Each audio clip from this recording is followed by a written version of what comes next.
नमस्कार, मी पंजाब डक हवामान अभ्यासक. आज आहे 27 ऑगस्ट 2024. आता सर्व शेतकऱ्याला सांगू इच्छितो की राज्यामध्ये 27 ऑगस्ट 2024 आजपासून राज्यामध्ये उत्तर महाराष्ट्र, धुळे, नंदुरबार, जळगाव, नाशिक, सटाणा, मालेगाव पर्यंत 30 ऑगस्ट पर्यंत भाग बदलत पाऊस राहील म्हणून ही अंदाज लक्षात येतात. त्याच्यानंतर नाशिक, सटाणा म्हणजे धुळे, नंदुरबार, जळगावकडे, नाशिककडे, उत्तर महाराष्ट्र 31, 1, 2, 3 ला उघाड भेटेल. म्हणजे 3 दिवस थोडे उघाड भेटेल, म्हणजे पावसाचा जोर ओसरेल. त्याच्यानंतर 1, 2, 3 सप्टेंबरला परत उत्तर महाराष्ट्रामध्ये पुन्हा जोराचा पाऊस येणार आहे. म्हणून उत्तर महाराष्ट्रातल्या शेतकऱ्यांनी हा अंदाज लक्षात घ्यायचा. जसा आता पडला ना तसंच पुन्हा परत एकदा उत्तर महाराष्ट्राकडे 1, 2, 3 सप्टेंबरला पाऊस येणार आहे म्हणून हा अंदाज लक्षात घ्यायचा. त्याच्यानंतर आता विदर्भ आणि मराठवाड्याकडे बघू. विदर्भ मराठवाड्याच्या शेतकऱ्याला सांगू इच्छितो की विदर्भामध्ये सध्या म्हणजे 30 तारखेपर्यंत भाग बदलत पाऊस पडणार आहे म्हणून हा अंदाज लक्षात घ्यायचा. पण विदर्भ मराठवाड्यातल्या सर्व शेतकऱ्याला सांगू इच्छितो की तुम्ही काय करा, 31 तारखेपर्यंत तुम्ही तुमचे कामं करून घ्या. कारण की दुपारपर्यंत तुम्हाला 2 वाजेपर्यंत थोडी उघाड भेटणार आहे. म्हणून तुम्ही काय करा, तुम्ही तुमचे कामं करून घ्या.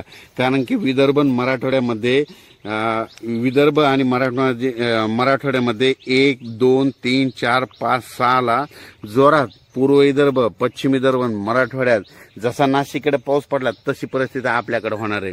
म्हणजे 1 ते 5च्या दरम्यान पोळ्याच्या वेळेस विदर्भ आणि मराठवाड्यात खूप मोठा पाऊस पडणार आहे, मुसळधार पडणार आहे म्हणून हा अंदाज लक्षात घ्यायचा.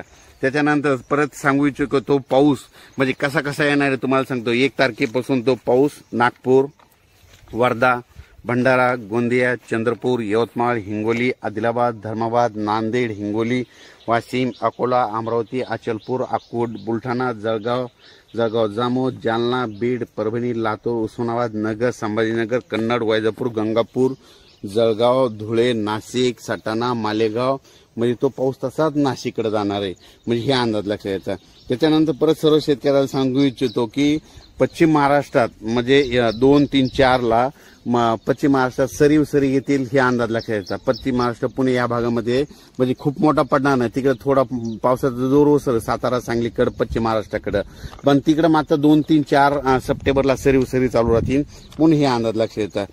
कोकण आणि मुंबईचा पाऊस हे कंपल्सरी चालू राहणार आहे म्हणून हे देखील लक्षात घ्यायचा. जास्त पाऊस म्हणजे 1 ते 5 सप्टेंबरचा म्हणजे 1 ते 5 सप्टेंबरचा विदर्भ मराठवाड्यात म्हणजे खूप विदर्भ, मराठवाडा आणि उत्तर महाराष्ट्राकडे पडणार आहे म्हणून हे अंदाज लक्षात घ्यायचा. परत एक सांगू इच्छितो, गुजरातचे जर नातेवाईक असेल तर त्यांना सांगा की आणखीन गुजरातमध्ये 30 तारखेपर्यंत खूप मोठा पाऊस राहणार आहे, महाप्रलय होणार आहे म्हणून हे अंदाज लक्षात घ्यायचा. आणि त्याच्यानंतर